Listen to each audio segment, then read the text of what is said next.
So, on the basis of ionizations, there are two types of acids mainly. First one is the strong acid, and the second one is the weak acid. Okay.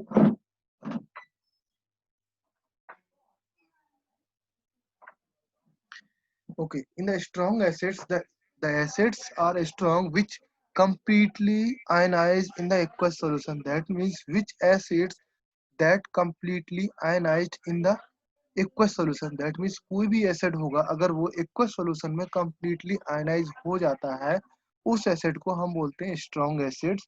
Okay.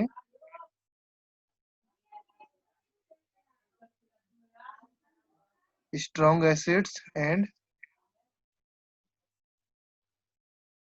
weak acids. Okay.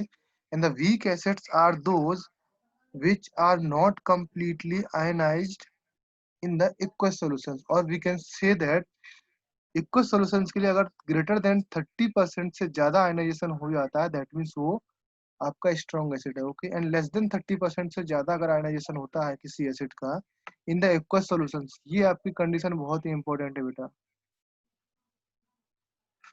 Okay. In the aqueous solutions तो वो acids आपका strong है, otherwise acid आपका week है. Okay. And the next one is the concentration. Okay. Now on the basis of concentration there are two types of acids, that is first one is the dilute acids and the second one is the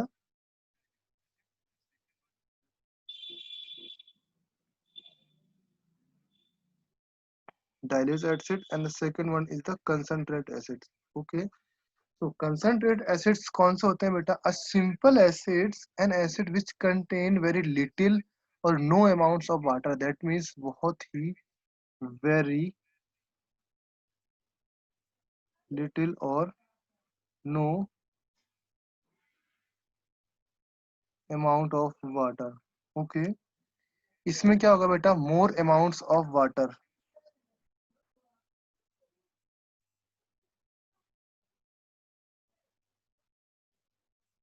more amount of water. Okay. Dilute acid में क्या होता है बेटा? जिसमें ज्यादा water होता है वो आपका डाइल्यूट एसिड हो गया. ओके. जिसमें कम वाटर होता है वो आपका स्ट्रॉन्ग एसिड हो गया. ओके. ना वोलेटिलिटी क्या होता है बेटा? वोलेटिलिटी में क्या होता है? डिपेंडिंग ऑन द वोलेटिलिटी की जो नॉर्मल टेम्परेचर एंड प्रेशर पे कौन सी गैस वोलेटाइल होती है और कौन सा लिक्विड वोलेटाइल होता है और कौन सा एसिड्स आपका लिक्विड स्टेट में होता है, उस पे हम लोग डिवाइड कर दिया कि कौन सा एसिड्स आपके वोलेटाइल होते हैं, कौन सा एसिड आपके लिक्विड होते हैं. Okay. In this section that is HF, HNO3, H2CO3, that acids are volatiles. Okay. The second one, liquid state में कौन कौन से एसिड थे? That is H2SO4 and H3PO4. These acids are in liquid states. Okay. तो ये हमने general properties of acids में discuss किया. ओके. एंड अभी उसके बाद हमने देखा that is the general properties of acids. Okay. That is the classification. And the next in the topics we have also discussed the taste of acids and effect of indicators on the acids. जो indicators होता है उसका effect हमने acids पे देखा. and the next is effect on skin. जो आपका concentrate acid होगा, वीक एसिड होगा, उसका स्किन पर क्या इफेक्ट होगा वो भी हम लोग स्टडी कर चुके हैं अभी तक. क्लियर बेटा? इन केस ऑफ किसी भी पॉइंट पे आपको डाउट होता है, Ishan and Sahu, let me know. अगर किसी भी पॉइंट ऑफ टाइम पे अगर आपको डाउट होता है तो मुझे बताओ बेटा. Okay. Clear? Now, next we have discussed that is effect on skin. Already we have also discussed that effect of electric current. Okay. So all aqueous solutions of mineral acids are known as a good conductor of electricity. जो भी acids होते हैं electric aqueous solution में क्या होते हैं बेटा? वो एसिड्स उसके plus sign and negative ion दोनों अलग अलग हो जाते हैं. That means they are good conductor of electricity. Clear? And they decompose with the liberation of H2 at cathode. जब इनको एनोड और कैथोड पे जब इनको इलेक्ट्रिसिटी पास की जाती है तो कैथोड पर हाइड्रोजन गैस वहां पर मिलती है. Okay. Clear? Now next one is the action of metallic oxides with acids. जो आपका एसिड होता है उसके साथ मेटेलिक ऑक्साइड का रिएक्शंस करने पर आपको मेटेलिक सॉल्ट मिलता है. सिमिलर काइंड जब आपका एसिड और बेस के साथ रिएक्शन करते हैं आपको मेटल सॉल्ट मिलता है। ओके, सिमिलरली इसी टाइप में we have also discuss that is use of acids and the okay general properties of bases. अभी हमने ये प्रॉपर्टीज सारी एसिड की देखी, सिमिलर काइंड ऑफ प्रॉपर्टीज हमने बेस की भी देखी थी। Okay, in the last one we have also discuss the role of water in ionisation. Okay, now in the last lecture we have discuss that is हमने कुछ example किए थे and we also discuss that is the indicator. What are the indicators? तो indicators क्या होते हैं बेटा, वो हमने डिस्कस किए थे। Anybody tell me the definitions of indicators, या इंडिकेटर का यूज बताओ या उसका कुछ सिग्निफिकेंस बताओ। क्या सिग्निफिकेंस है इंडिकेटर्स का इन योर लाइफ और in the chemistry section? Okay, जो अभी तक हम लोग चैप्टर में पढ़ रहे हैं, इंडिकेटर्स का क्या यूज है? Tell me everyone, anybody tell me. और आप किसी को आता वो बता दो, नहीं तो आप सब लोग बता सकते हो। Okay, Ishan and Isa, have you studied the treat indicators? Indicators क्या होते हैं बेटा? इंडिकेटर्स से पता चलता है कि कोई भी सब्सटेंस बेसिक है या एसिडिक है। Very good. Okay, now indicators means are that indicate the nature of particular solution, whether that solution is acidic or basic or neutral। that means कोई solution अगर आपको given है, that means उस solutions का nature हमको पता लगाना पड़ता है कि वो solutions क्या है, acidic है, basic है और neutral है। okay, apart from this, indicators also represent the change in the nature of the solution। that means ये तो आपको बताता है कि वो एसिडिक है या बेसिक है। अपार्ट फ्रॉम दिस ऑल्सो ये बताता है कि change in the nature of the solution. That means उसकी नेचर सॉल्यूशन में कैसे चेंज आता है। दैट मीन्स वो एसिडिक से बेसिक हो रहा है और बेसिक से एसिडिक हो रहा है, ये भी आपको बताता है। समझ जाए बेटा कि कब वो एसिडिक से बेसिक में चेंज हो रहा है and कब वो बेसिक से एसिडिक में चेंज हो रहा है। क्लियर है बेटा? Okay, indicators are basically organics, coloured organic substances होते हैं। जो ऑर्गेनिक सब्सटेंसेस होते हैं वो कलर्ड होते हैं and that extracted from the different different plants. जो आपके डिफरेंट डिफरेंट प्लांट्स होते हैं वहां से इंडिकेटर्स आपके एक्सट्रैक्ट किए जाते हैं। Okay, few common examples for indicators are that is litmus। all of you know that the litmus बेटा जानते हो आप लोग? हाँ sir. Okay, litmus is a purple color which is extracted from the कौन से प्लांट से एक्सट्रैक्ट करते हैं बेटा? Lichen. lichen, very good। litmus is a purples which is extracted from the lichen plants। okay, and that belonging to the thallophytic. Thallophytic varieties होती है plants की, थैलोफिटिक, थैलोफिटिक variety से बिलोंग करते हैं। Okay, and it can also be applied on the paper in the form of strip and is available as blue red strips. That means किसी paper पे apply करते हैं उसको, दैट मीन्स ये आपका क्या इंडिकेटर्स बन जाता है। ओके, सो जो ब्लू लिटमस स्ट्रिप होती है, that is the blue litmus strip when dipped in acid solutions and that colours change होता है रेड में। ओके, जो ब्लू स्ट्रिप होती है अगर उसको एसिड में डिप करें या कांटेक्ट टू एसिड्स, एसिड के कांटेक्ट में लाएं, तो क्या हो जाता है वो रेड कलर में चेंज हो जाती है। सिमिलरली अगर रेड कलर की स्ट्रिप होती है when dipped in the basic solutions, that becomes blue. Clear है बेटा? नाउ अगर मैं लिटमस पेपर की बात करूं, that is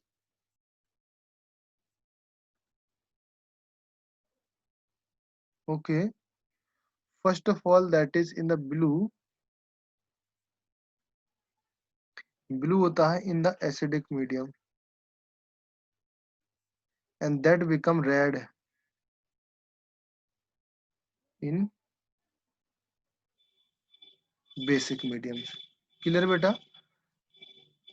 and similarly vice versa क्या होता है? ओके,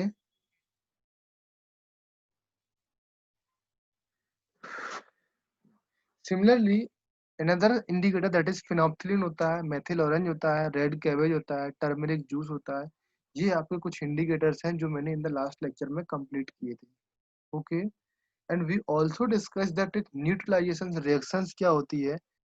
जब कोई आपने already you have know that कि अगर आपके पेट में या आपके स्टमक में एसिडिटी की कोई प्रॉब्लम्स हो जाती है, दैट मीन्स तब डॉक्टर आपको क्या बोलता है, एंटा एसिड की टैबलेट लेने को बोलता है। ऑल ऑफ यू जानते हो या नहीं जानते हो? अगर नहीं जानते हो तो बेटा आप लोग जान लो, और जानते हो तो अच्छी बात है। जब भी आपके पेट में या आपके स्टमक में एसिडिटी की प्रॉब्लम्स होती है, कुछ जो डकारस वगैरह होती हैं, डकारस अच्छी नहीं आती हैं, रात में खाना डाइजेस्ट नहीं हो पाता है, दैट मीन्स तब आपके पेट में क्या होता है, जो आपके स्टमक में हाइड्रोक्लोरिक एसिड होता है। हाइड्रोक्लोरिक एसिड क्या होते हैं कि आपके खाना को डाइजेस्ट करता है। ओके, जब आपका खाना डाइजेस्ट नहीं हो पाता है तो उस टाइम पे जो हाइड्रोक्लोरिक एसिड्स होता है, हाइड्रोक्लोरिक एसिड्स आप एक्सेस अमाउंट में हाइड्रोक्लोरिक एसिड रिलीज हो जाता है खाना को डाइजेस्ट करने के लिए। Okay, at that particular point में आपके पेट में एसिडिटी टाइप की प्रॉब्लम्स होने लगती है। That means excess amount of acid आपके पेट में प्रेजेंट हो गया। क्लियर है? तो उस एसिड को न्यूट्रलाइज करने के लिए जब आप डॉक्टर के पास जाते हो तो डॉक्टर आपको क्या बोलता है कि आप एंटा एसिड की टैबलेट लो। That antacid tablet contains the magnesium hydroxide. Okay, normally we can say that जो आपका मिल्क ऑफ मैग्नीशिया होता है उसको आपको देता है। ओके, मैग्नीशियम हाइड्रोक्साइड देता है, उसको आपको खाने के लिए बोलता है। जब आप वो चीज खाते हो then magnesium hydroxide is a base. That means ये आपका magnesium hydroxide, okay, milk of magnesia बोलते हैं बेटा। ओके, जब इसको आप लोग लेते हो दैट मीन्स आपके अंदर जो एसिड बनता है plus this is a base, ये आपका बेस से रिएक्शंस करता है and this is a weak base. जब ये बेस से रिएक्शंस करता है एंड दैट कंप्लीटली सॉल्ट में कन्वर्ट हो जाता है प्लस वाटर में, plus some amount of heat release होती है। दैट मीन्स आपकी बॉडी गर्म हो जाएगी उस टाइम पे। ओके, एंड जब ये रिएक्शंस होती है तो आपके पेट का जो एसिड होता है वो एसिड बेस में रिएक्शन करके सॉल्ट में और वाटर में कंप्लीट हो जाता है। तो आपके आ, पेट का जो रिलीफ पेन है वो पेन आपका रिलीफ हो जाता है। ओके, दैट मीन्स आपके पेट में कुछ आराम मिलता है। तो वी कैन से दैट कि जब एसिड और बेस ईच आपस में रिएक्शंस करते हैं तो सॉल्ट एंड वाटर बनता है। Okay, and that process is called neutralization reactions. समझ गए बेटा? इस प्रोसेस को न्यूट्रलाइजेशन रिएक्शंस कहते हैं। Okay, now already we all of you know that neutralization reactions मैंने भी देखा। एंड एप्लीकेशंस ऑफ न्यूट्रलाइजेशंस आपको ये पढ़ के आना, मैं आपको कुछ बता दे रहा हूँ। Applications of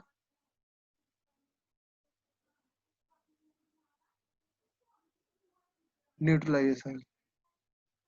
okay, that mean that is a neutralization, एक रिएक्शन है। उस रिएक्शन का कहाँ कहाँ पे एप्लीकेशन होता है? Number one already we have discuss, that is क्या बता बेटा?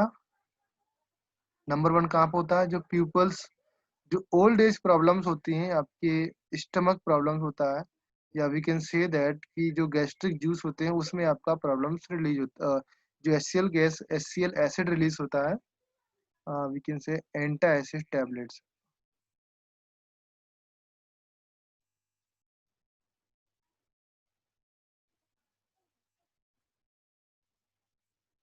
ओके, जो मैंने अभी तक बताया बेटा फॉर दिस रिएक्शंस वो आपको यहाँ पर लिख देना है, आपका यूज हो जाएगा। ओके, पर्टिकुलरली जो इस प्रॉब्लम्स को फेस करते हैं that is old age people होते हैं। नॉर्मली आपको भी हो सकती है कभी कभी, बट नॉर्मली आपको होती नहीं है। जो ओल्ड एज पीपल होते हैं that suffer from the acidity problems in the stomach which can cause the mainly due to the release of excessive gastric juice that containing HCl acids। That means जो old age problems old age peoples होते हैं that release excessive gastric juice, जो gastric juice होता है that contains acidic acids. Okay, and the acidity is neutralised by the antacid tablet which contain sodium carbonates. Baking soda होता है, magnesium hydroxide होते हैं, या एनी अदर बेस, कोई और भी बेस हो सकता है। क्लियर बेटा all of you? And the second one sting of beef. जो बीस होते हैं, बीस होते हैं बेटा, that is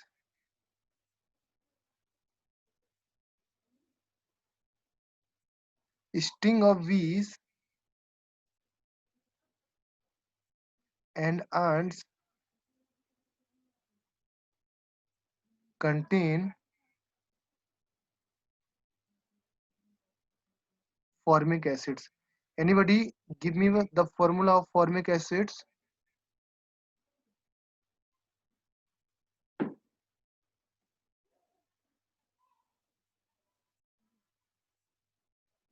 It is corrosive,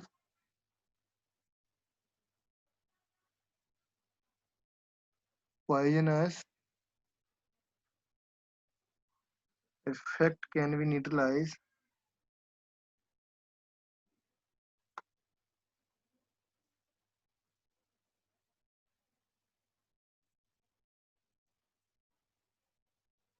can be neutralized by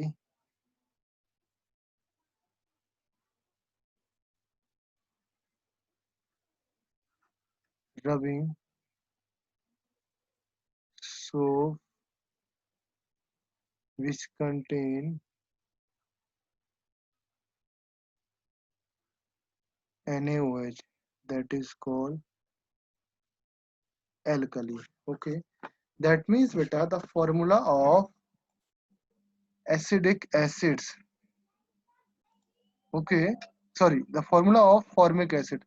formic acid का फॉर्मूला होता है HCOOH. ओके, एंड जो आपकी चींटियां होती हैं एंड अनदर बीज होती हैं, जो मधुमक्खियां होती हैं, जब वो काटती हैं आपको तो उसके जो स्टिंग में एक एसिड रहता है, दैट एसिड्स कंटेन फॉर्मिक है, जो एसिड का नेम होता है वो फॉर्मिक एसिड है. एंड फॉर्मिक एसिड आपके पॉइजनस होता है, कोरोसिव होता है, आपके वहां पे सूजन आ सकती है, स्वेलिंग हो सकती है, कुछ और भी प्रॉब्लम हो सकती है इंटरनल. ओके, तो उस एसिड्स को आपको न्यूट्रलाइज करने के लिए आप उसमें क्या करते हैं, जो साबुन होता है, सोप होता है, या कंटेनिंग विथ NaOH कोई भी आपका बेस होता है, आप क्या करते हैं नॉर्मली, जो चूना होता है, चूना लगा लेते, दैट चूना also contains base.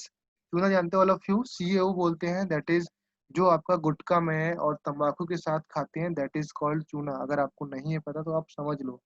Okay, and the third, that is farmer, जो farmer होते हैं generally neutralize the effect of acidity in the soil caused by acid rain and adding slake lime. That means जो आपके farmers होते हैं,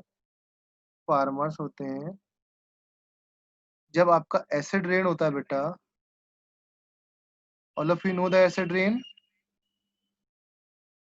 all of you know, आप लोग जानते हो बेटा कि नहीं जानते? Isa, Ishan and Sahu, acid rain होता है बेटा. तो एसिड रेन क्या करता है बेटा, जनरली आपकी जो सॉइल होती है, सॉइल को क्या कर देता है बेटा, एसिडिक करते हैं. Okay, and that soil acidic कर देते हैं. इस एसिडिक सॉइल में क्या करते हैं बेटा, plus slaked lime, slaked lime add करते हैं. इसको बोलते हैं, इसका फॉर्मूला है CaOH का होल ट्वाइस. ये इसका फॉर्मूला है. एंड जब ये इसमें ऐड करते हैं तो ये आपका अच्छा वाला सॉइल निकल के आता है. ओके, न्यूट्रलाइज सॉइल निकल के आता है बाहर. क्लियर है बेटा ऑल ऑफ यू? नाउ तो ये हो गया आपका यूज ऑफ एसिडिक जो न्यूट्रलाइजेशन रिएक्शन होगा. Okay, next one that is called अभी pH scales. Okay, the next topic is called pH scale. अभी आपको ध्यान से देखना है. Okay,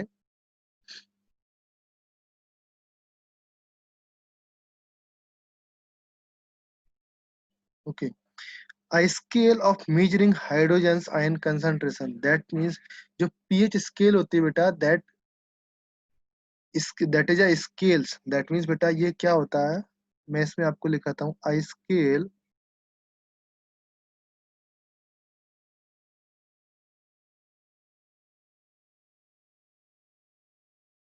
for measuring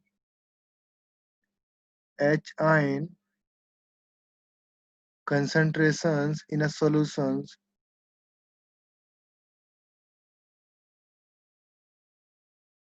called pH scale.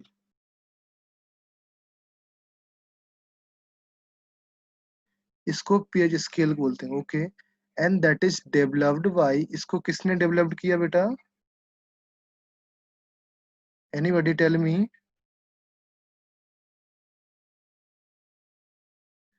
Tell me the scientist name.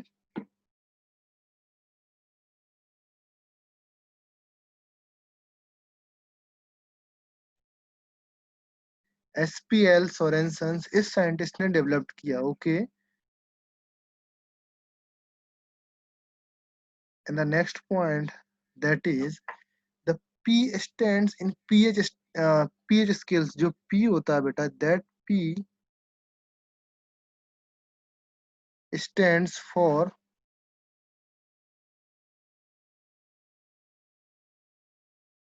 potents. इस P में, pH में जो P है, small p है, that stands for potents.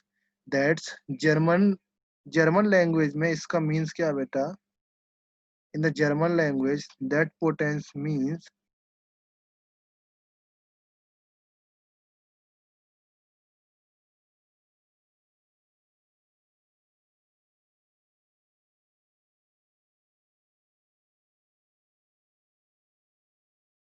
power. That means power of hydrogen ion concentration. Okay. Now on the pH scale we can measure the pH. इसमें क्या करते हैं बेटा? pH scale में pH measures sorry, from 0 to 14th. Okay. And 0 is acidic, or we can say very acidic.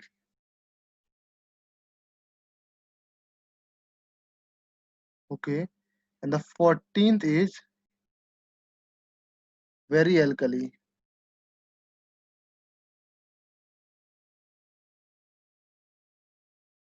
Okay. So that is 0 is very acidic and 14 is very basic or very alkaline. ये समझ में आया बेटा अभी तक? All of you समझ में आया बेटा? शिवानी, ईशान, ईसा? हाँ सर. ओके. एंड दैट, अगर मैं बोलूं इसमें pH should be thought as a number which indicate the acid base. जो सॉल्यूशन बताता है, ये आपका एसिडिक सॉल्यूशन बताता है, बेसिक सॉल्यूशन. दैट मींस ये इसके बीच में कोई एक न्यूट्रलाइजेशन पॉइंट होगा. ओके. तो 0-14 का जो एवरेज होता है उसके बीच, उसको बोलते हैं हम neutralization point. That means pH जब 7 होती है इसको बोलते हैं neutral, for neutral solutions.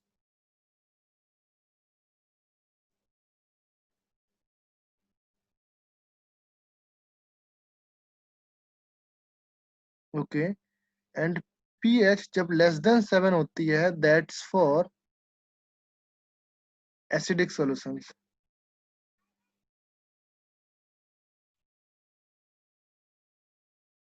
Okay. And pH when greater than with 7, that is called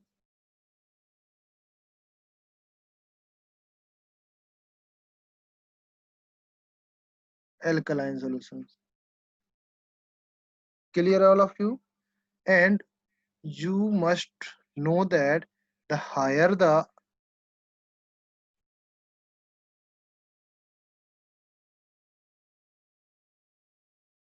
hydrogen ion, इसको मैं ब्रैकेट में क्यों लेता हूँ बेटा? अगर ब्रैकेट में भी समझ नहीं आती तो आप मत लिखो इसको इस तरीके से. हायर द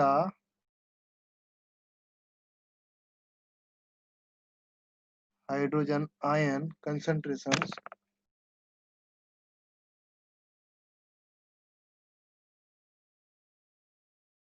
लोअर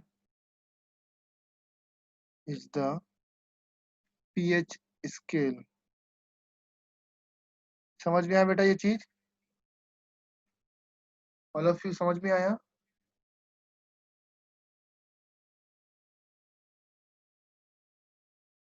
समझ में आया नहीं समझ में आया? हाइड्रोजन आयन कंसंट्रेशन अगर ज्यादा होगा तो पीएच उसकी लेस होगी. क्यों होगी? Anybody know this?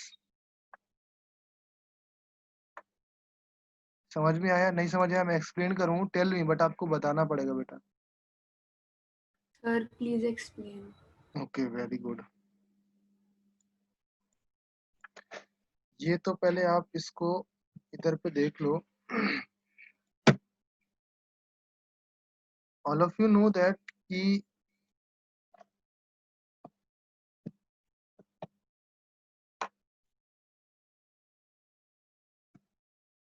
जो acidic solutions and basic solutions आप लोग जानते हो बेटा? In the last lecture we have study that is मैंने क्या बताया, जो भी एसिड्स आपके जितना ज्यादा हाइड्रोजन आयन कंसंट्रेशन प्रोड्यूस करते हैं वो आपके कंसंट्रेट एसिड होते हैं।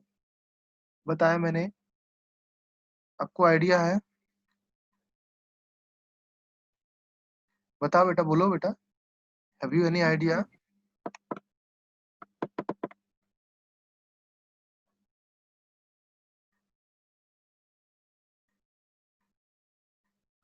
इस तरीके से लिखो बेटा, that is on the basis of ionization वाला अगर सेक्शन आप लोग ओपन करोगे, on the basis of ionization there are two types of category, that means the acids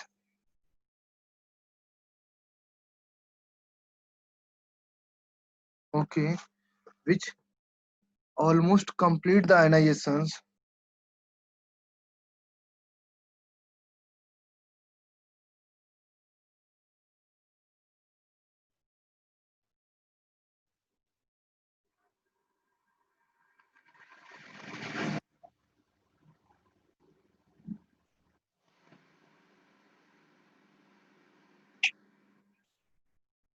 okay,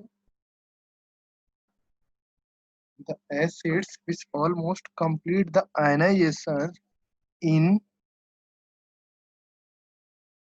aqueous solutions। aqueous solution जानते हो बेटा?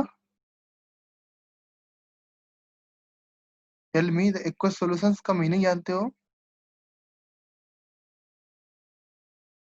बेटा आप लोग तीन ही लोग हो, मुझे बता सकते हो aqueous solutions का मीनिंग आप जानते हो नहीं जानते हो? सर। जानते हो ऑल ऑफ यू? हाँ sir.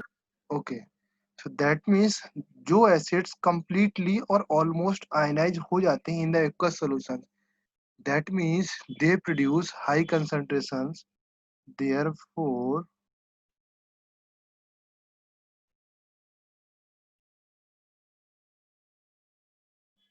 they producing high concentration of H ions। Okay, समझ में आया? Acids almost completes ionization in aqueous solution, therefore they producing high concentration of H ions are called strong acids। उनको क्या बोलते हैं बेटा?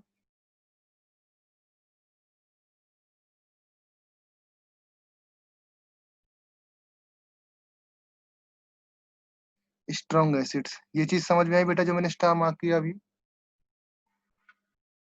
हाँ समझ में सर। आया? ओके, सो जो एसिड्स होते हैं उस जिसमें हाइड्रोजन आयन कंसंट्रेशन ज्यादा प्रोड्यूस करते हैं वो आपके स्ट्रॉन्ग एसिड हो गए।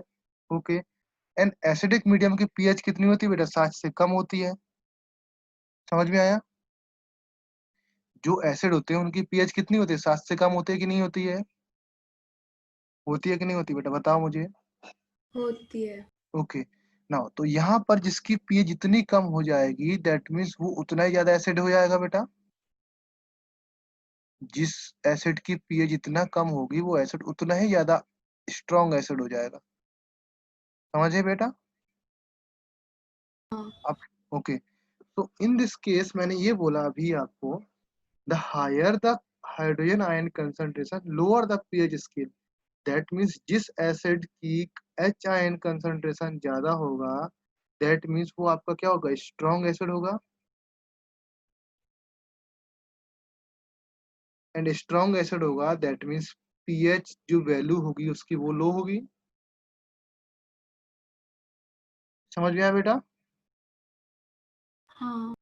ओके, तो इस तरीके से ये हो गया। ओके, एंड इसका वाइस वर्सा क्या बोल दूं मैं यहाँ पर? ये बोल सकता हूँ कि लोअर, इसको मैं लोअर कर सकता हूँ, lower the concentration of hydrogen, hydrogen ion concentration. And यहाँ पे मैं हायर कर सकता हूँ, higher the pH scale. Similarly जो एसिड्स होते हैं जिसका कंसंट्रेशन, जिसका आयनाइजेशन, दैट मीन्स ये आयनाइजेशन बहुत कम होता है एक्वस सॉल्यूशंस में। ओके, दैट मीन्स वो H ions very less produce करेंगे। करेंगे कि नहीं करेंगे? दैट मीन्स एच आयन बहुत कम प्रोड्यूस करेंगे, दैट मीन्स वो ज्यादा ज्यादा बेसिक होगा। समझ में आया? तो जो ज्यादा बेसिक होगा उसको मैंने इस तरफ लिखा यहाँ पर।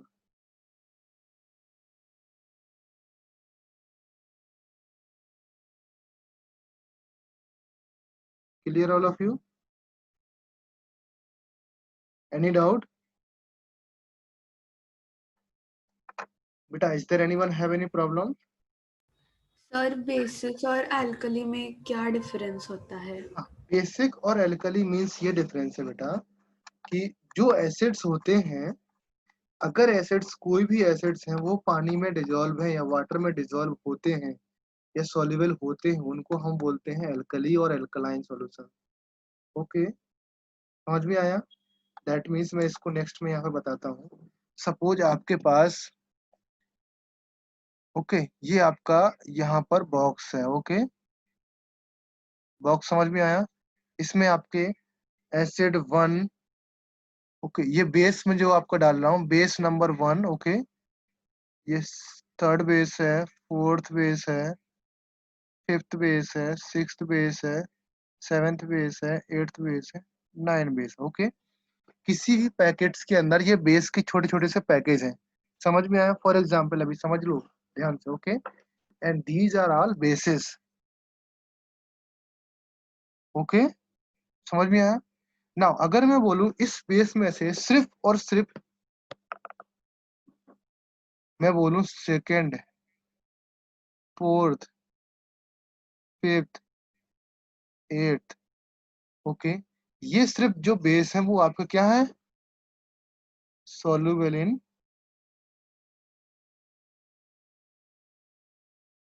वाटर। समझ गए? And other bases are the insoluble in waters, and other are insoluble in waters. बाकी इनसॉल्युबल है तो आपको उसको लिखने की जरूरत नहीं है।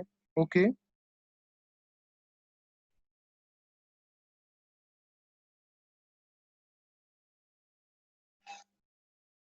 समझ में आया बेटा? ये चीज समझ में आई? हाँ सर।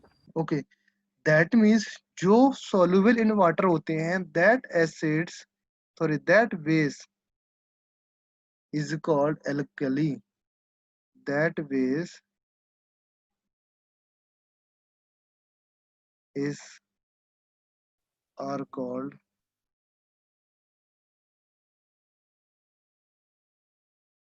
alkalis. समझ में आया बेटा? जो सिर्फ वाटर में सॉल्युबल होते हैं उसको हम लोग एल्कली बोलते हैं, और सारे बेस को एल्कली नहीं बोल सकते। So we can say that, हम लोग क्या बोल सकते हैं? All alkali are bases. That means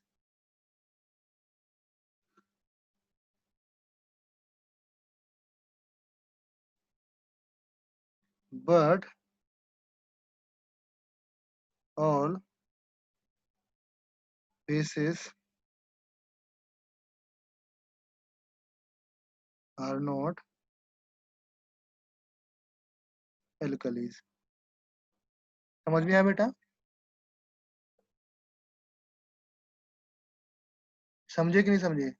बताओ मुझे। Yes sir. ओके, यस तो सर। एंड दैट सॉल्यूशंस, जो इस बेसिस का वाटर के साथ सॉल्यूशन होता है, वाटर सॉल्यूशंस,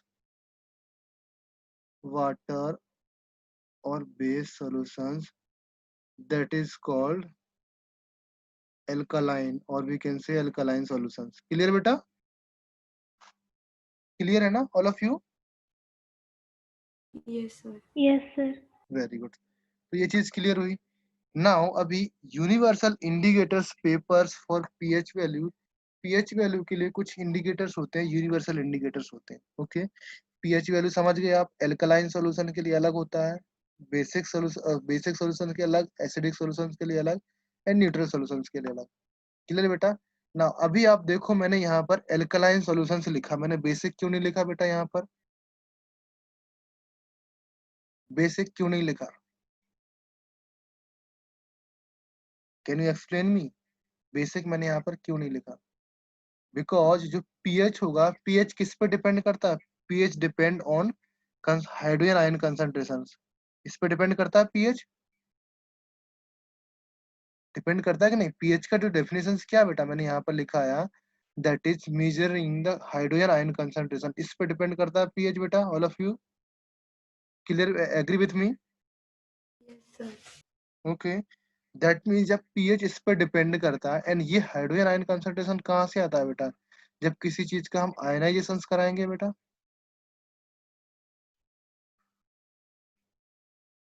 आयनाइजेशन कराएंगे तभी तो एच आयन आएगा बेटा। एंड आयनाइजेशन कहाँ से होता है बेटा? आयनाइजेशन होता है with the reactions of water. Okay, and जब वाटर से रिएक्शन होगा तब जाके इसका आयनाइजेशन होगा।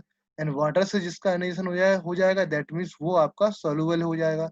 एंड सिमिलरली इसीलिए मैंने यहाँ पर डायरेक्टली यहाँ पर क्या लिख दिया? एल्कलाइन लिख दिया यहाँ पर। ओके, इसके पीछे इतना थ्योरी है बट आपको यहाँ पर एल्कलाइन सिंपली याद कर लेना है। ओके, क्लियर है? हाँ sir.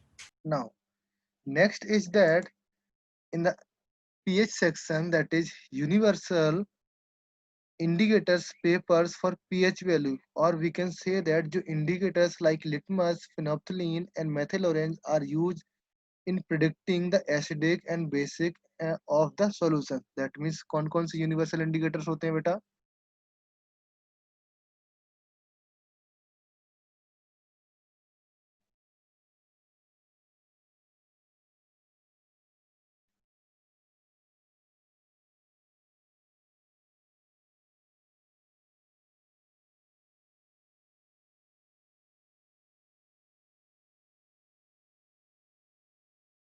Okay, now in this sections we can say that litmus paper,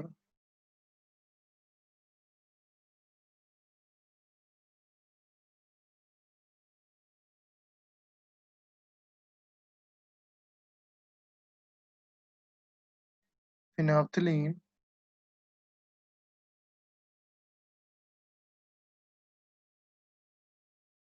methyl orange, these are used to predicting the solutions acidic, basic और neutral कौन से solutions हैं. Okay, however we can also say that जो pH होगा इस पे depend करता है पीएच की। अगर किसी भी सॉल्यूशंस में हमको पीएच फाइंड करना है तो such paper represent the specified colour for the different concentration of pH value.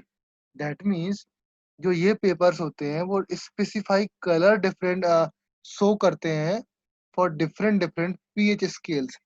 समझ रहे हो बेटा? फॉर एग्जाम्पल अगर मैं बोलूँ मेरे पास एक एक सॉल्यूशंस है। ओके, इस बीकर में मेरे पास सॉल्यूशंस है। ओके, एंड अगर ये बीकर से मैं लिटमस पेपर डालूंगा यहाँ से, सपोज मैंने ये लिटमस पेपर का स्ट्रिप डाला।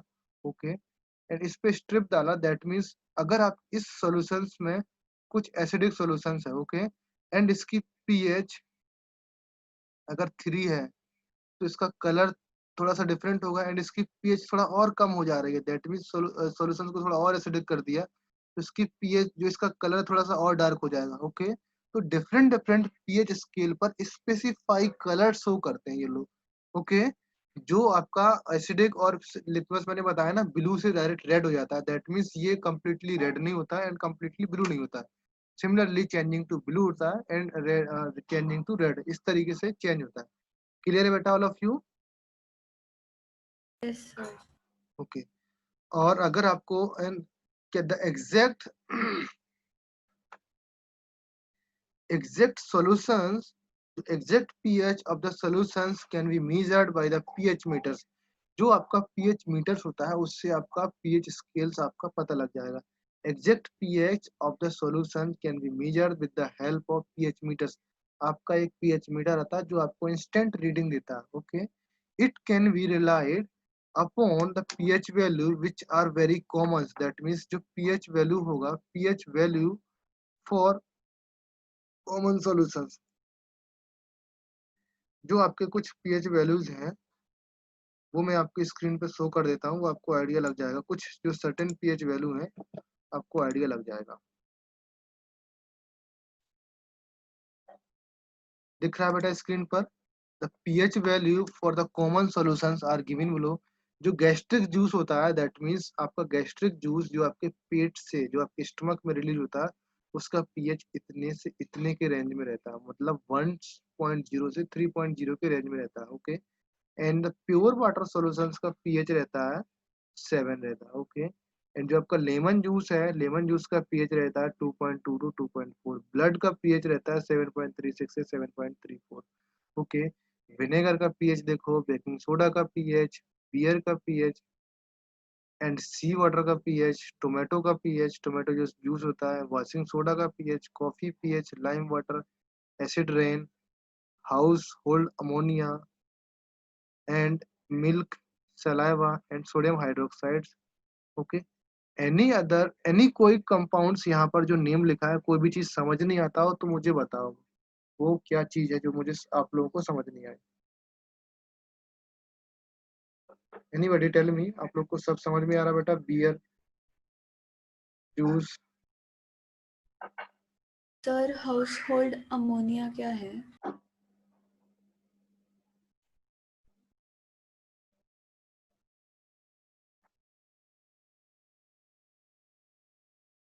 Okay, household ammonia, that means household ammonia क्या होता है बेटा? That contain a small, very small amount of detergent, जो आपके वेस्ट वाटर निकलता है ना, आपके बाथरूम से निकलता है, दैट कंटेन सम अमोनिया, वो आपका सॉल्यूशन होता है जो आपका बाथरूम से नहाते टाइम आपका साबुन उसमें कंटेनिंग रहता है, डिटर्जेंट कंटेंट रहता है, that is called household ammonia. Okay, okay, clear है यस बेटा all of you? Yes sir. Okay, and we can say जो हाउस होल्ड अमोनिया रहता है, अगर हाउस होल्ड अमोनिया का जो बेस स्लाइटली मतलब क्या होता, जो NH3 रहता है अमोनिया, दैट एग्जिस्ट इनटू, जो आपका क्लीनिंग के लिए यूज होता है बेटा, अमोनिया आपका क्लीनिंग के लिए यूज होता है।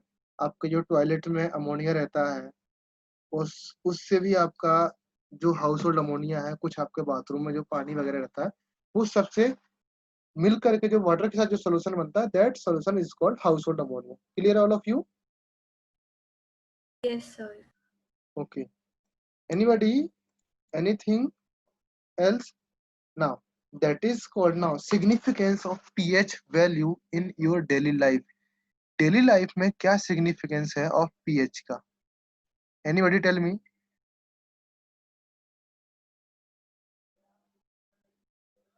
Significance of pH in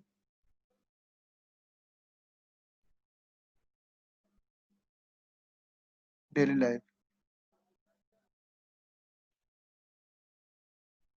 Clear है बेटा? Now, जो significance of pH in your daily life, इसमें क्या क्या significance है? Anybody tell me? मैं आपको एक significance बताऊंगा, उसके बाद आपको 2 या 3 significance आपको खुद से लिखना है। क्लियर बेटा? लिख के अलाओगे आप लोग? ये आपके लिए होमवर्क है। Anybody have any doubts? अब तक कोई डाउट है बेटा किसी को? No sir. Okay, that means the first uses of pH, we can say pH in our digestive system. First is pH in our digestive system. Okay, so फिर से हम उसी पॉइंट पे चलते हैं, that is the dilute hydrochloric acids होता है, dilute HCl acids होता है।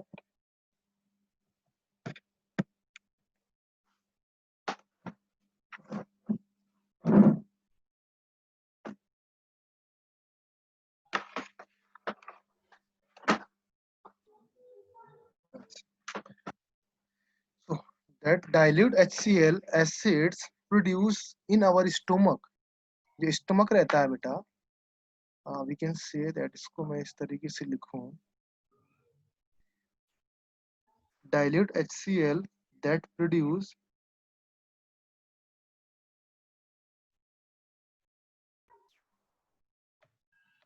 in our stomach. Okay, in the digestion of food, जो आपका डाइजेशन ऑफ फूड करते हैं, तब आपका dilute HCl एसिड प्रोड्यूस होता है in our food, in our stomach. Okay, and that excess amounts of acids, that excess amounts of acid cause by indigestion, जो आपका गैस्ट्रिक प्रॉब्लम्स हो जाती है, आपके पेट में कुछ इरिटेशन वगैरह होने लगता है, आपके पेट में कुछ पेन होने लगता है, that is because of the acidic problems. आपके पेट में जो एसिड की वैल्यू, दैट मीन्स इस एसिड की वैल्यू इंक्रीज हो जाती है, सडनली इंक्रीज हो जाती है बिकॉज ऑफ इंडिजेस्टेशन। ओके, जब HCl इंक्रीज होने लगता है तो क्या बेटा, मतलब आपका ब्लड का और आपका स्टोमक का पीएच डिक्रीज होगा। HCl जब, फॉर एग्जाम्पल अगर मैं बोलूँ आपका एसिड इंक्रीज हो रहा है, दैट मीन्स पीएच तो घटेगी ना। पीएच कितना है, 1 2 3 से लेकर 14 तक रहती है। पीएच घटना मतलब एसिड बढ़ना। समझ रहे हो बेटा all of you? PH decrease हो रही है ना यहाँ पर, दैट मीन्स ये क्या हो जाएगा बेटा, pH decreases. Okay, now pH decrease होगी and that excessive amounts of acids can be neutralized by the help of anti-acid tablets recommended by the doctors। जो excessive amount of acid होगा, that means इस pH को आपको normalise करने के लिए आपको एंटी एसिड की टेबलेट लेना पड़ेंगे।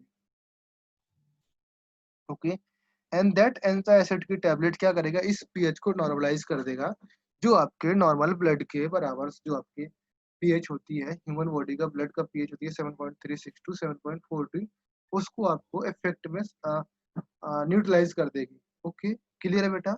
so that maintained by the soluble of that also maintained by the solubles of the bicarbonates or carbonic acids present in blood। Okay, अगर आपका ब्लड का पीएच लेवल आपको मेंटेन करना है तो आपको बाइकार्बोनेट्स और कार्बोनिक एसिड्स जो प्रेजेंट रहते हैं उसका कॉम्बिनेशन बनाए रखना पड़ता है। क्लियर है बेटा? तो ये आपका फर्स्ट यूज हो गया, और we can say daily significance आपका इन डेली लाइफ, ये आपका समझ में आ गया। Okay, and the second one, and the third, आपको थर्ड 3 आपसे खुद से लिख के लाना, दैट मीन्स सेकेंड वन लिख के लाना है, थर्ड वन लिख के लाना है, ओके, एंड फोर्थ वन लिख के लाना है। ये आपको खुद से लिख के लाना बेटा, that is your homework. Okay, from any of your text book, आप किसी भी बुक से आप कॉपी कर सकते हो। कॉपी नहीं करना बेटा, आप उसको देख सकते हो एंड इन योर लैंग्वेज आप खुद से लिख सकते हो। समझ में आया बेटा? Okay sir. आप खुद से लिखना बेटा, अदरवाइज प्रॉब्लम हो जाएगी बेटा। ओके, सो अगर मैं बोलूं the pH value of acidic solutions, उसके लिए मैंने आपको ऑप्शंस दे दिए, that is pH value of the less than 7, greater than 7, equal to 7, greater than equal to 7। कौन सा ऑप्शन क्लियर है बेटा for the acidic solutions? less than 7. Less than 7 clear है बेटा? तो ये आपको इस तरीके से छोटे छोटे से क्वेश्चन आएंगे एमसीक्यूज में, आपसे सॉल्व हो जाना चाहिए। ओके, एंड अगर मैं आपसे बोलूं, जो phenolphthalein will give the colour with, phenolphthalein pink colour किसके साथ देगा? एप्पल जूस के साथ, रेन वाटर के साथ, लाइम वाटर के साथ, लेमन जूस के साथ, किसके साथ कलर देगा? तो आपको फिनोप्थिलीन का पहले आपका फिनोमेना पता होना चाहिए, फिनोप्थिलीन कब पिंक कलर देता है, कब रेड कलर देता है, कब आपका कलरलेस रहता है। ओके, तो वो आपको आइडिया होना चाहिए। सिमिलर काइंड ऑफ, अगर मैं बोलूं that is approximate pH value of sea water, जो सी वाटर की पीएच वैल्यू होती है अप्रोक्सीमेट, वो कितनी होती है? तो आपको आइडिया होना चाहिए कि सी वाटर की अप्रोक्सीमेट पीएच वैल्यू कितनी होती है। क्लियर है बेटा all of you? Yes sir. Okay, now so for, मैं इसके लिए मैं आपको सीट दूंगा सॉल्व करने के लिए। Okay, and the next topic is called salt. अभी हमने देखा इंडिकेटर्स, नाउ सॉल्ट के लिए थोड़ा सा डिटेल एनालिसिस करेंगे, that is a substances,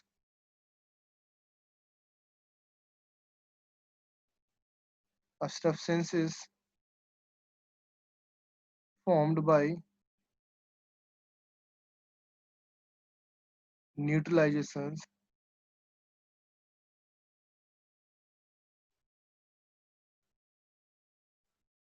neutralizations of acid with base is called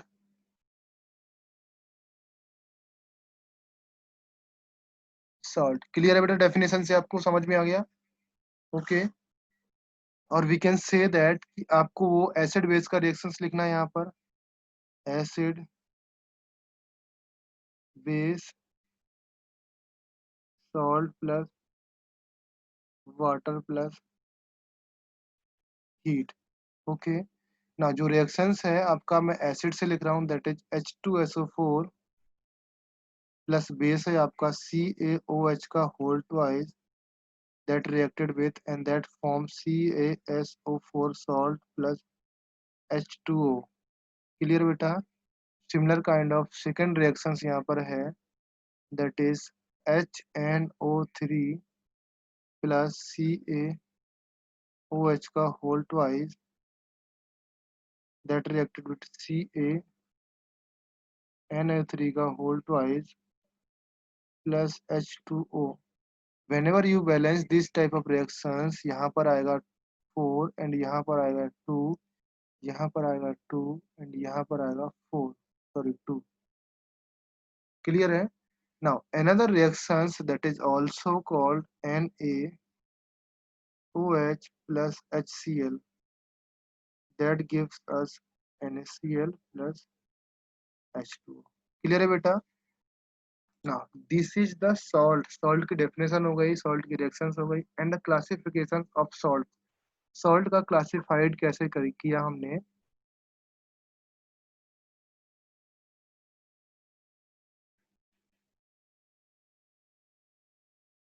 classification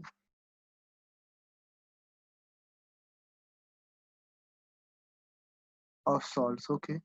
Salt has been classified on the basis of chemical formula as well as pH value। salts क्या है? on the basis of, कौन से basis पे?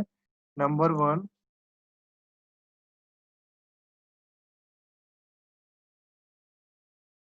chemical formula, number 2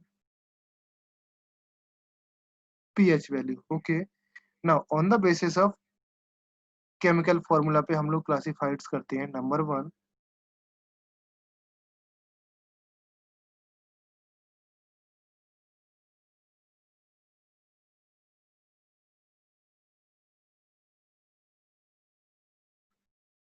on the basis of chemical formula। now इस chemical formula में number first one ए आता है, that is called normal salt, okay. In normal salts क्या होता है? नॉर्मल सॉल्ट्स में a salt is the one which does not contains any ionizable hydrogen atoms or hydroxyl group। That means the salts that does not contain any hydrogen ionizable atoms and hydroxyl group। Similar, or we can say that this means that it has been formed by complete neutralizations or ionization। That means अगर मैं बोलूँ does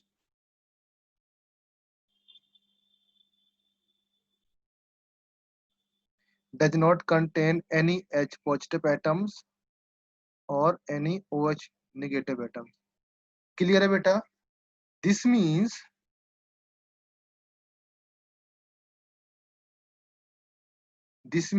that it has been formed by complete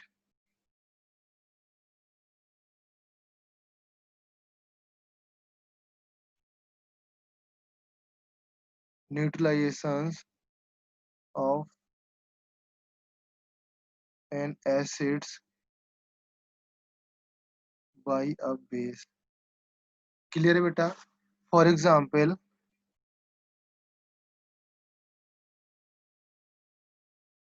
NaCl,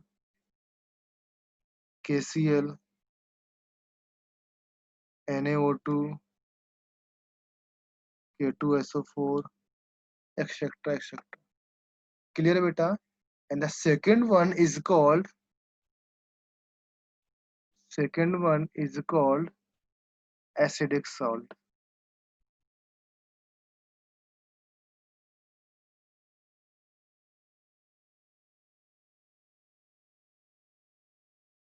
okay, and acids still contain some replaceable H positive ions। that means इसमें क्या बोल सकते हैं? an acidic salt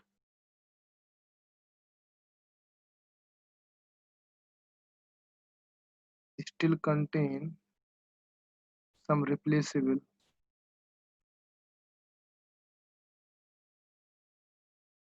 hydrogen ions atoms, or we can say hydrogen atoms. Okay, this mean that कि यहाँ पर completely ionizations नहीं हुआ है. समझ में आया बेटा? This means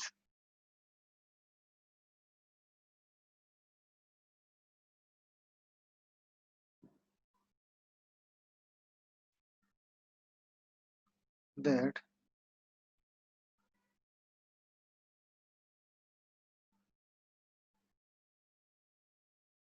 neutralizations of acid by the base is not completed. Clear बेटा? For example,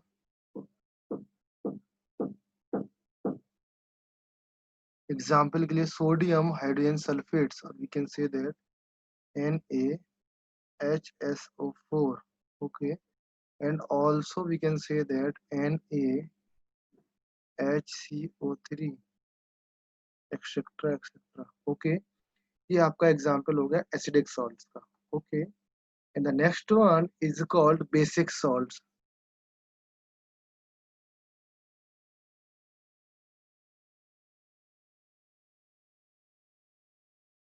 Okay, a basic salt that contains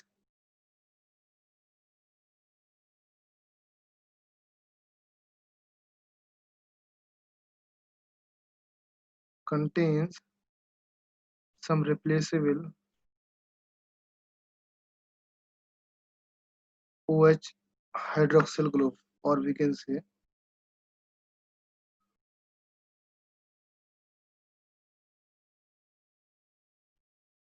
hydroxyl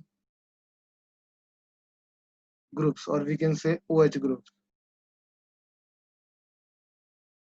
Okay, this means we also say that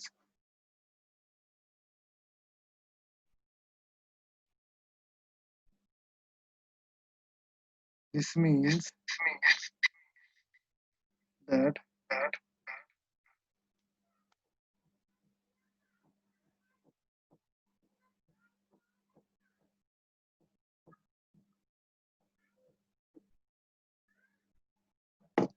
this means that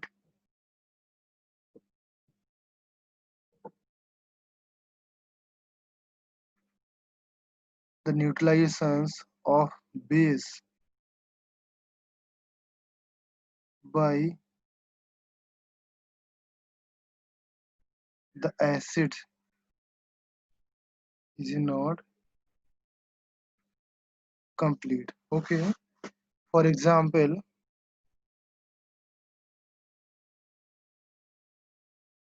PbOH NO3. Okay, इसको बोलते हैं name is basic lead nitrates. Okay, another example is PbOHCl. इसको बोलते हैं basic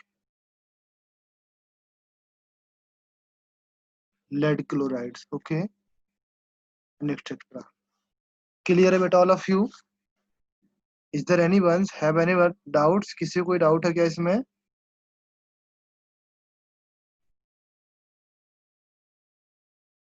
Anyone have any doubts? No, sir. Okay, तो ये हो गया आपका uses. Okay, so Isa and Sahu, अभी के लिए मैं यहाँ पर ऑफ कर रहा हूँ class, because many of the students have not joined. आज क्लास अटेंड नहीं किया काफी लोगों ने, तो उनका ज्यादा पीछे हो जाएगा, इसलिए मैं क्लास यहाँ पे स्टॉप कर रहा हूँ. ओके, मैं फिर से रिवाइज करा दे रहा हूँ. इनकेस अगर आपको कुछ भी प्रॉब्लम्स है तो आप देख लो इसमें फ्रॉम द स्टार्टिंग. ये देखो कि एसिड बेस एंड सॉल्ट्स मैंने बताया, क्लासिफिकेशन ऑफ एसिड बताया, उसके बाद मैंने लिटमस पेपर का यूज बताया, एप्लीकेशन ऑफ न्यूट्रलाइजेशन रिएक्शंस बताया, and after that pH scale बताया, scale that measure the hydrogen ion concentrations, okay, and developed by SPL Sorensen, Sorensen scientist थे, उसने बताया P for stand for powers और we can say potence. PH 0 से 14 तक होती है, 0 सबसे एसिडिक के लिए होती है, 14 एल्कलाइन सॉल्यूशंस के लिए होते हैं। एल्कलाइन मींस होगा यहाँ पर जो वाटर में सॉल्युबल सॉल्यूशंस है उसकी पीएच हम फाइंड कर रहे हैं। जो वाटर में सॉल्युबल सॉल्यूशंस नहीं है उसकी पीएच हम लोग नहीं फाइंड कर रहे हैं अभी, ओके। हम उन्हीं की पीएच फाइंड कर रहे हैं जो वाटर में सॉल्युबल हो रहे हैं, ओके। या वी कैन से जो आयनाइज हो रहे हैं उनकी उनकी पीएच हम लोग फाइंड कर रहे हैं, जो आयनाइज नहीं हो रहे हैं उनकी पीएच हम लोग फाइंड नहीं कर रहे हैं, ओके। अभी के लिए इतना समझो। पीएच न्यूट्रल सॉल्यूशंस के लिए होती है 7 होती है, एसिडिक के लिए लेस देन 7 होती है, बेसिक के लिए ग्रेटर देन 7 होती है, okay. And higher the hydrogen ion concentrations lower in the pH scale. जिस हाइड्रोजन आयन कंसंट्रेशन किसी भी एसिड का अगर ज्यादा होता है दैट मीन्स उसकी पीएच उतनी ही कम होती है। किसी भी एसिड का हाइड्रोजन आयन कंसंट्रेशन ज्यादा होने से वो स्ट्रॉन्ग एसिड हो जाता है, एंड स्ट्रॉन्ग एसिड होगा दैट मीन्स पीएच उसकी उतनी ही लो रहेगी। जितने स्ट्रॉन्ग एसिड होते हैं पीएच उनकी उतनी ही लो रहेगी, ओके। मैंने एग्जाम्पल दिया था उसका। एंड यूनिवर्सल इंडिकेटर्स बताया मैंने, litmus paper, phenolphthalein and methyl orange, okay. कुछ आपके कॉमन सॉल्यूशंस बताए जो आपके डेली लाइफ में यूज होते हैं, एंड उसके लिए मैंने आपका पीएच बताया। सिग्निफिकेंस ऑफ पीएच बताया मैंने, गैस जो डाइजेस्टिंग सिस्टम में यूज होता है पीएच का वो मैंने ऑलरेडी बता चुका हूँ। एंड बाकी 3 आपको खुद से यूज करने हैं, खुद से लिखने हैं, कहीं से भी एनी ऑफ द बुक्स जो आपके एनसीईआरटी बुक्स हैं, स्टेट लेवल का बुक्स हैं, okay. And the last point is the salts. The substances which formed by neutralizations of an acids with the base is called salts. That means किसी भी acid और base की reactions कराते हैं तो वहां पर सॉल्ट प्रोड्यूस होता है, एंड एसिड वाटर प्रोड्यूस होगा एंड हीट प्रोड्यूस होगी, ओके। तो मैं यहाँ पर मैंने रिएक्शंस लिखा and classifications of the acids, sorry salts. Classification of salt मैंने लिखा chemical by chemical formula and the pH value. By the chemical formula, on the basis of the chemical formula, there are 3 types of salts: normal salts, acidic salt and basic salts. Normal salt में क्या होते हैं, यहाँ पर कोई भी H positive and OH positive नहीं रह पाता, ओके। आफ्टर दी रिएक्शंस यहाँ पर कोई भी H पॉजिटिव OH पॉजिटिव नहीं रहता, ओके। दैट मीन्स यहाँ पर कंप्लीटली आयनाइजेशन हो गया या कंप्लीटली न्यूट्रलाइजेशन हो गई रिएक्शन, ओके। एग्जाम्पल मैंने लिखा है NaCl, KCl वगैरह। एसिडिक सॉल्यूशन में क्या वो होता है कि वहां पर H एटम्स रह जाता है, एंड बेसिक सॉल्यूशन में वहां पर OH एटम्स रह जाता है। क्लियर है बेटा, all of you? All of you is clear? Okay. So lecture में यहाँ पे स्टॉप कर रहा हूँ। In case anyone have any problems in the today's lecture और अर्लियर वन लेक्चर्स, ईसा बेटा आपके पास लेक्चर नहीं है तो मैं आप मेरे को मैसेज करना, मैं आपको लेक्चर सेंड कर दूंगा, ओके। तो आप उस लेक्चर्स को देखो, अगर नहीं समझ में आता तो मेरे को रिप्लाई करो, मैं आपका व्हाट्सएप में आपका डाउट्स क्लियर कर दूंगा। Clear all of you? Yes, sir. हाँ, क्लास में अभी ओवर कर रहा हूँ। इनकेस अगर कोई भी आपको प्रॉब्लम्स होती है आप मेरे को व्हाट्सएप में आपको बता सकते हैं। क्लियर है? तो बाय एवरीवन,